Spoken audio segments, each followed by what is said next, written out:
Hello everyone, हामी चाहिँ यहाँनिर घाँस काट्न आएको थियौँ हैन। घाँस काट्न आएको जङ्गलतिर हल्का यहाँ गर्मी पनि ओभर भइरहेको छ। टक्क जङ्गलतिर मासतिर भाइ काट्दैछ हैन। म चाहिँ तलतिर बसिरहेको छु कच्यालेर टक्क र एउटा भिडियो टक्क टिकटकमा हाल्नुको लागि बनाइदिउँ कि भनेर यस्तो बनाइदिन खोजेको हो कि जङ्गलतिर आएको टक्क। अनि त्यो भिडियो मार्फत चाहिँ म के भन्न चाहन्छु भने मानिसहरू हैन, मान्छेहरू जति पनि छ नि, तर अब मान्छेको मनमा हरेक कुराहरू अब खेलिरहेको हुन्छ हैन। कतिपय अब मेरै मनमा कतिपय कुराहरू हरेक कुराहरू खेलिरहेको हुन्छ दिनहुँ हैन। त्यही भएर तर भित्र जे जस्तो कुरा भए पनि हैन, बाहिर अरूसँग भन्ने कुराहरू, मनमा राख्ने कुराहरू खालको कुराहरू हुन्छ नि त हैन। आफूले कुन कुरा मनमा राख्ने अनि कुन कुरा अरूलाई भन्ने त्यस्तो कुराहरू हुन्छ नि त। अब कतिपय मान्छेलाई अब त्यो कुन अब उसलाई चाहिएको कुरा चाहिँ अब के हो मेन कुरो त्यसमा ध्यान हुँदैन हैन। तर अरू कुरामा उ चाहिँ दौडिरहेको हुन्छ नि त। त्यही भएर सबै मान्छेहरूको सोच एउटै हुँदैन हैन। एउटै सोच हुने भए त अब संसार सबै एकैतिर भइहाल्थ्यो फेरि हैन, एकोरिन्थ्यो संसारै। त्यही भएर हरेक मान्छेहरूको मनमा के लाग्छ कस्तो लाग्छ हैन, मेरो मनको विचारहरू, मेरो शब्दहरू हैन, मैले भन्ने कुराहरू अब अलग तरिकाको होला, उसको अरूको अलग तरिकाको होला। तर कपडा फाटे भए पो सिलाउनु त हैन, मन फाटेको अब मन फाटेको सिलाउनुलाई मुस्किल नै हुन्छ। त्यही भएर म भन्न चाहन्छु अब कतिपय मान्छेहरूको अब के त्यो अब एकपल्ट अब त्यो डिस्कस भएपछि नराम्रो भएपछि अब जिन्दगीभरि त्यसलाई म हेर्दिनँ हैन, त्यसको म अनुहारै हेर्दिनँ। त्यस्तो भन्नु चाहिँ खासमा नहुने हो मान्छेले। किनभने मैले पनि धेरै मान्छेहरूलाई त्यस्तो भनेर फेरि कर्तव्य पर्छ क्या त्यो मान्छेको चाहिँ अनुहार हेर्नु, उसँग बोल्नु, उसँग चाहिँ एउटा व्यवहार गर्नु चाहिँ समय आउँछ क्या।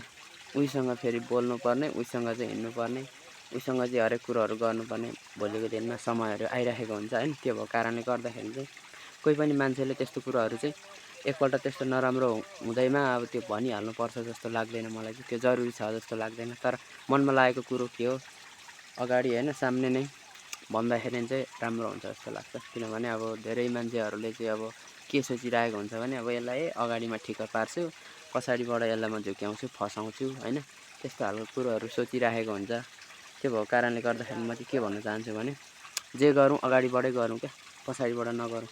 त्यही त पछाडिबाट गर्नुको कारण चाहिँ एउटा के हो भने आफ्नै चाहिँ अब त्यो चाहिँ अगाडि चाहिँ अब आफ्नै दाजुभाइ दिदीबहिनी जस्तो बनेर हिँड्ने, अनि पछाडिबाट चाहिँ त्यो छुरा रोप्ने त्यस्तो कामहरू चाहिँ गर्दाखेरि भोलि पछि आफूलाई नि पछुतो होला कि जस्तो पनि महसुस हुन्छ मलाई चाहिँ हैन। तपाईँहरूलाई कस्तो हुन्छ र यो भिडियो मार्फत चाहिँ म के भन्न चाहन्छु भने हाम्रो नेपालको जति पनि दाजुभाइ दिदीबहिनी सम्पूर्णमा के भन्न चाहन्छु भने एउटा चाहिँ यो हाम्रो चाहिँ बानी बिहोराहरू नि ह्याबिटहरू जुन हुन्छ नि तपाईँ हामीमा, त्यो अब कोही जान्ने होला कोही नजान्ने होला, अब कोही पढेको होला कोही नपढेको होला हैन।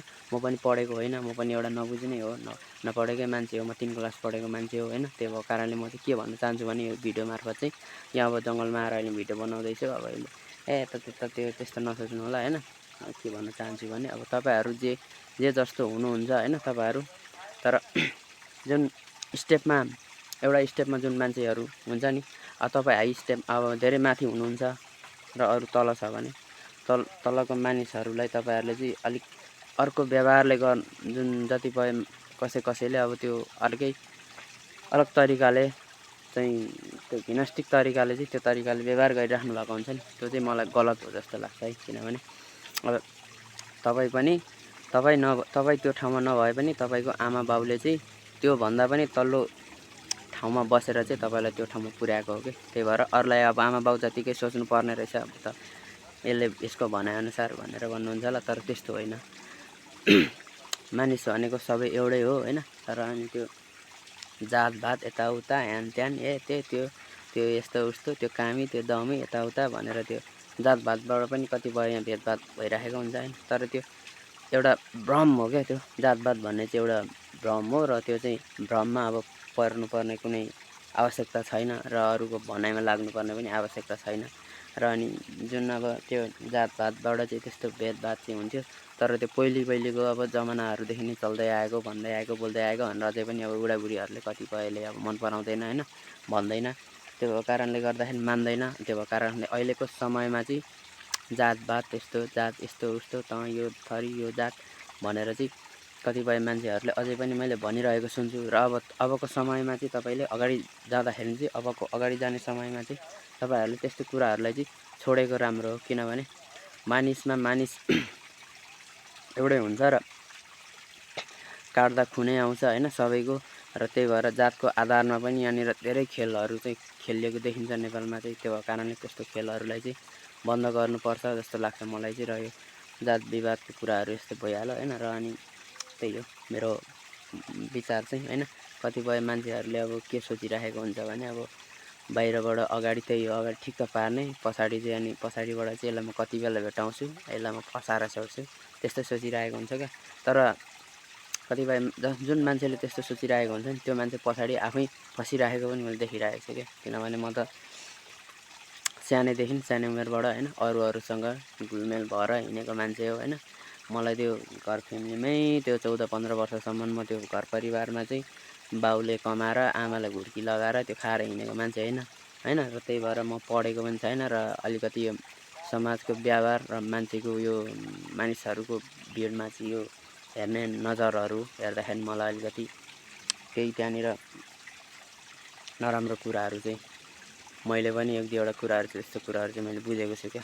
कुन कुरालाई कसरी हेर्नुपर्ने, कसरी हेर्दैछ उसले, त्यो कुराहरू चाहिँ मैले बुझिरहेको छु क्या। तर एउटा अन्धालाई तपाईँले बाटोमा भेट्टाउनु भयो भने र तपाईँले त्यो अन्धालाई बाटो देखाउनु भयो भने तपाईँले बाटो यताबाट हो भनेर तपाईँले डोर्याएर लानु मात्रै भएन भने पनि तपाईँले यताबाट हो भनेर अलिकति मात्रै तपाईँले बाटो देखाउनु भयो भने तपाईँको लागि धर्म चाहिँ त्यही हो।